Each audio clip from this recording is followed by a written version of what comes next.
अस्सलाम वालेकुम and welcome to my channel education TV. Education TV पर यह हमारा लेक्चर नंबर 28 है और हम तैयारी कर रहे हैं headmaster, headmistress, lecture education, SS education और एसएसटी जनरल BS17 के टेस्ट की।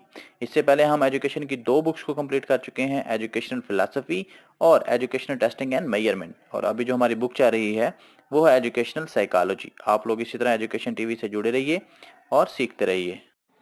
एजुकेशनल साइकोलॉजी में जो हमारा आज का टॉपिक है वो है अल्फ्रेड एडलर। आज के लेक्चर में हम बात करेंगे कि अल्फ्रेड एडलर कौन था, उसका जो कॉन्सेप्ट था इंडिविजुअल साइकोलॉजी का वो क्या था, उसने जो इन्फीरियरिटी और सुपीरियरिटी कॉम्प्लेक्स का जो कॉन्सेप्ट दिया था उसके बारे में बात करेंगे।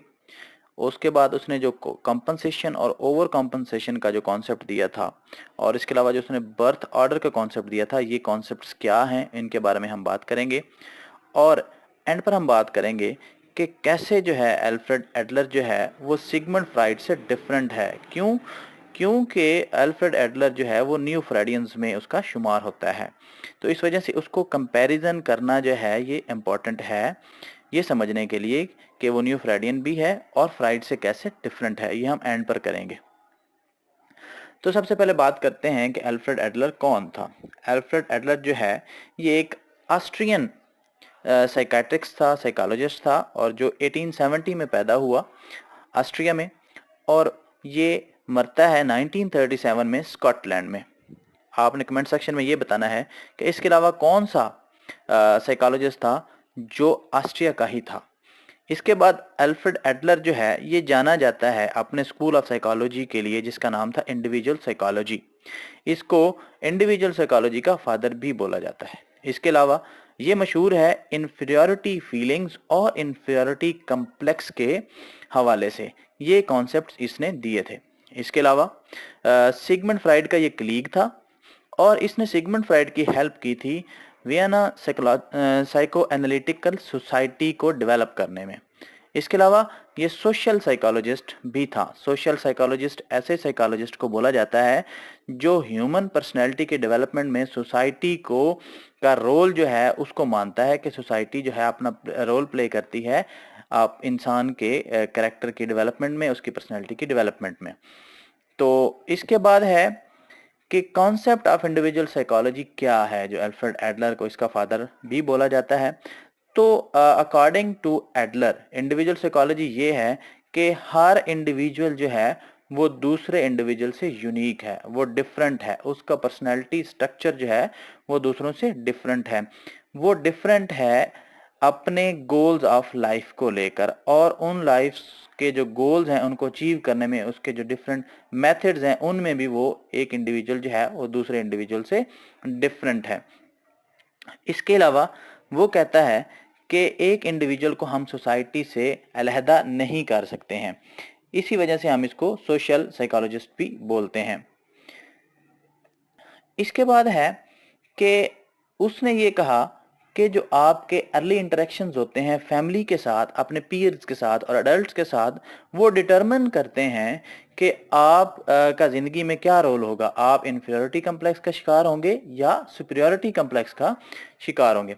इसके अलावा एडलर ये यकीन रखता था कि जो बर्थ ऑर्डर होता है कि आप किस सीक्वेंस से पैदा हुए, आप क्या पहले बच्चे हैं, आप मंझले हैं, दरमियाने हैं या सबसे छोटे बच्चे हैं।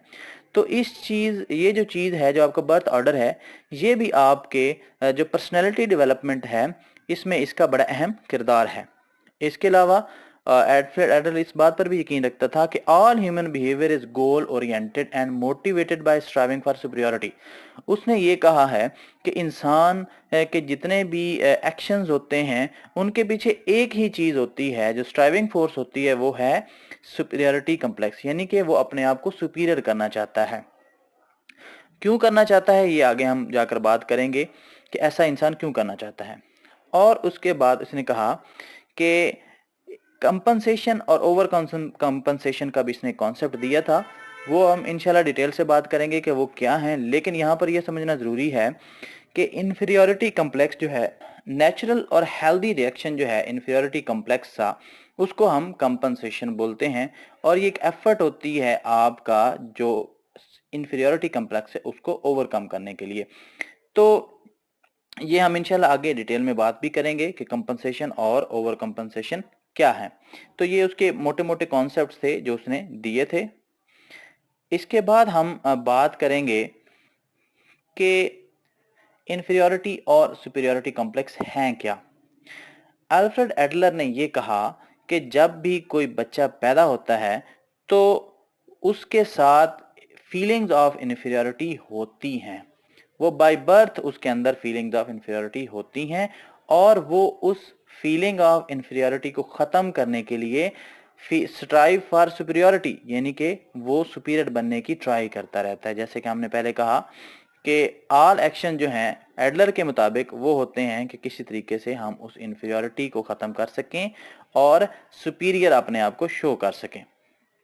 और जब बंदा जो है, जो बच्चा है, जब उस फीलिंग्स ऑफ इन्फीरियरिटी को ख़त्म नहीं कर पाता, उनको ओवरकम नहीं कर पाता, तो उसके अंदर इन्फीरियरिटी कम्प्लेक्स पैदा होता है।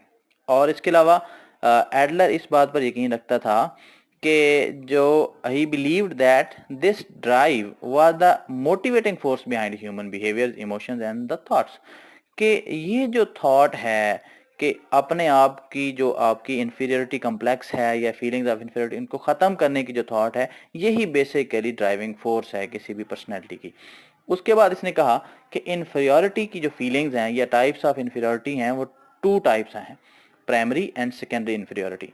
प्राइमरी में उसने ये कहा कि ये ओरिजिनल और नॉर्मल फीलिंग्स हैं जो हर इंसान के साथ होती हैं, बाय बर्थ होती हैं, लेकिन ये प्रोडक्टिव फीलिंग्स होती हैं। प्रोडक्टिव किस सेंस में होती हैं कि हम एज अ ह्यूमन बीइंग उसको ओवरकम करने की कोशिश करते हैं, वो स्ट्राइव फॉर सुपीरियरिटी। और जो दूसरी होती है सेकेंडरी इन्फीरियरिटी, वो ऐसी होती है कि वो डिस्ट्रक्टिव होती है। उसमें हम स्ट्राइव नहीं करते सुपीरियरिटी के लिए, बल्कि हम मजीद इन्फीरियरिटी कम्प्लेक्स का शिकार हो जाते हैं।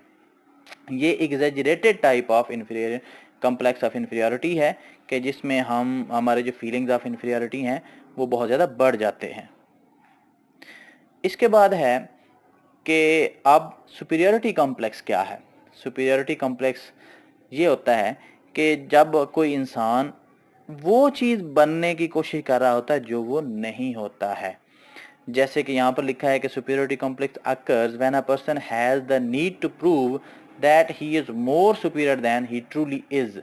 यानी कि फॉर एग्जांपल हम कावर्ड हैं, ब्रेव नहीं हैं, तो जब हम ब्रेव बनने की कोशिश करते हैं असल में हम अपने आप को छुपा रहे होते हैं, जो हमारा इनर फीलिंग्स होती हैं डर की, तो हम अपने आप को सुपीरियर बनाने की कोशिश कर रहे होते हैं। तो वो कहता है कि सुपीरियर जो कम्प्लेक्स है, सुपीरियरिटी का जो कम्प्लेक्स है, ये पैदा ही इन्फीरियरिटी कम्प्लेक्स से होता है। आपके अंदर इन्फीरियरिटी कम्प्लेक्स बाय बर्थ होता है, तो आप उसको ओवरकम करने के लिए यू स्ट्राइव फॉर सुपीरियरिटी। इसके बाद है कंपनसेशन एंड ओवर कंपनसेशन का क्या कॉन्सेप्ट है। सिंपल वर्ड्स में हम कहते हैं कि कंपनसेशन ये है to rectify the feelings of inferiority. आपने इन्फीरियरिटी की फीलिंग्स को ख़त्म करने के लिए जो आप स्ट्रगल करते हैं वो होता है कंपनसेशन, जैसे कि अपने आप को कंपनसेट करना। It is the way to overcome the feelings of inferiority. As we know that a child is born with the feeling of inferiority. जैसे कि हम सबको पता है कि एक बच्चा जो है वो कुदरती तौर पर उसके पास फीलिंग्स ऑफ इन्फीरियरिटी होती हैं, लेकिन जब उसको प्रॉपर आप केयर देते हैं तो वो समझता है कि जितने भी उसके अंदर फीलिंग्स ऑफ इन्फीरियरिटी हैं वो उसको with the help of hard work ख़त्म कर सकता है। जैसे कि एक बच्चा जो है वो लर्निंग में पुअर है, तो वो अपने आप को कंपनसेट करेगा with the help of hard work. अब ओवर कंपनसेशन क्या है। ओवर कंपनसेशन में ये होता है कि सम टाइम आपका जो कंपनसेशन की फीलिंग्स हैं वो एग्जेजरेट कर जाती हैं। इसकी सिंपल वर्ड्स में जो मैं एग्जांपल दूंगा कि वो ये होगी कि एक बच्चा जो है वो अपने आप को कंपनसेट कर रहा है, वो लर्निंग में पुअर है तो वो हार्ड वर्क के ज़रिए अपने आप को कंपनसेट कर रहा है, लेकिन उसकी जो फीलिंग्स हैं वो इस हद तक बढ़ी हुई हैं कि वो ना सिर्फ एग्ज़ाम्स को पास करता है बल्कि क्लास में टॉप कर जाता है। तो ये है over compensation. This कल्मिनेट्स in a state of over compensation where the child's focus on meeting his goal is exaggerated and becomes pathological। यानी कि जो उसका गोल को मीट करना है ना, उसमें वो इस हद तक इन्वॉल्व हो जाता है कि वो ना सिर्फ अपने आप को कंपनसेट करता है बल्कि ओवर कंपनसेट कर जाता है। ना सिर्फ वो एग्ज़ाम को पास करता है बल्कि वो क्लास में पहली पोजीशन भी ले लेता है। इसके बाद है बर्थ ऑर्डर का क्या कॉन्सेप्ट है। एडलर इस बात पर यकीन रखता था कि आप जिस ऑर्डर में आपकी बर्थ हुई है ये चीज़ बड़ी मीनिंगफुल है आपकी पर्सनैलिटी को डिटर्मिन करने में, क्योंकि ये सोशल साइकोलॉजिस्ट था, हमने पहले भी बात की है।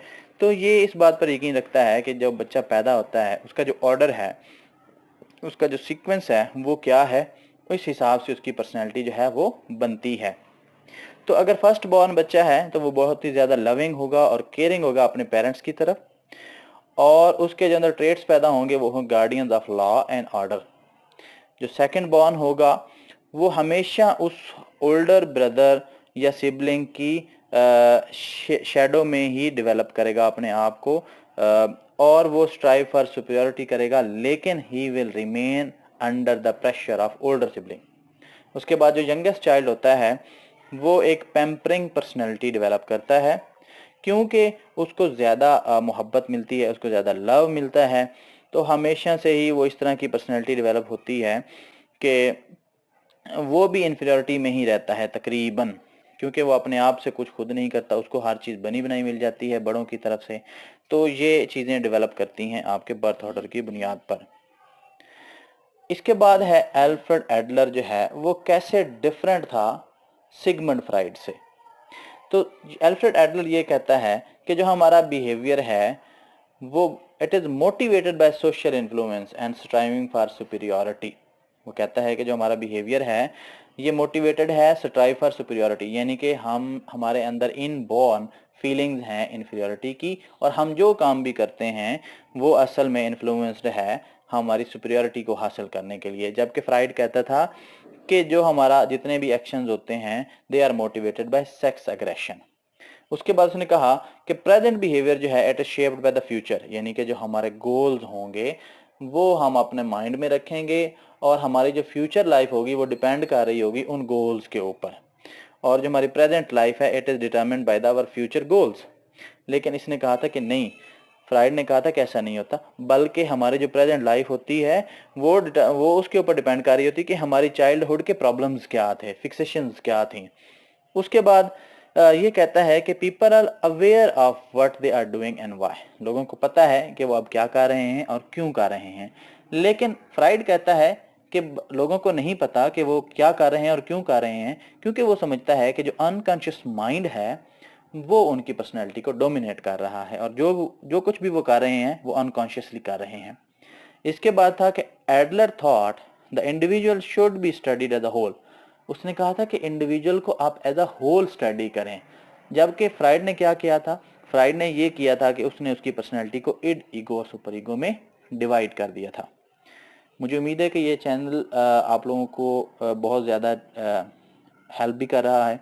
तो चैनल को सब्सक्राइब करें, प्रेस बेल आइकन, और अपने दोस्तों को इसके साथ शेयर भी करें।